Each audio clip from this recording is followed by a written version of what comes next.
ka Milton Ochieng.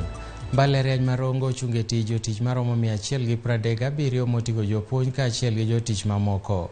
Vice Chancellor mar Mbalariany ma Rongo, Ngire Gudu, kokalo e oboke, olando chenro ma kamano mowacho ni en kaluwore gomenda matin mochwalnegi kod piny owacho kaachiel gi midhiero mar omenda ma sani okwako mbalariany ma piny owacho e pacho ka mangima.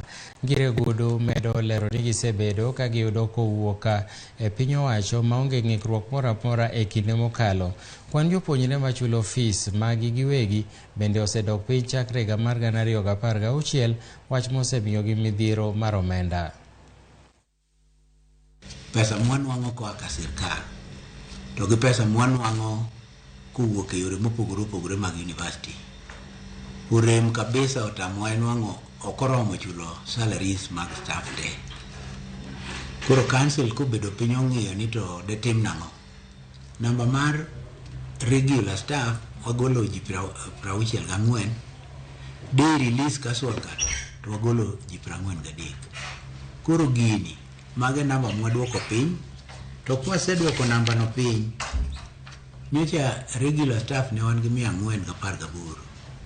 Koro wagolo ji 64, gidong ji 354.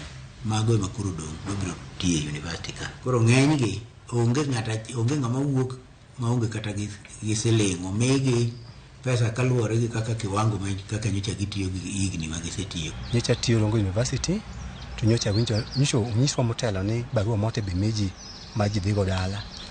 Koro akono gik chieng' tich abich to oluongowa momiwa barupego kaka nomiwagi okono mondo dhi dala, to nokono noyo lwetu nono to kuno dhigo nti pesa moro nyaka tumiu matin mudhi mang'o mudhi chakogo.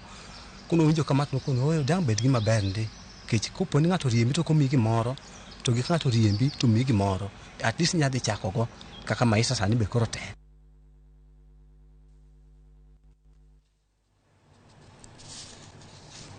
Riwruok mar jopuonj mar KNUT okwedo paro mar omenda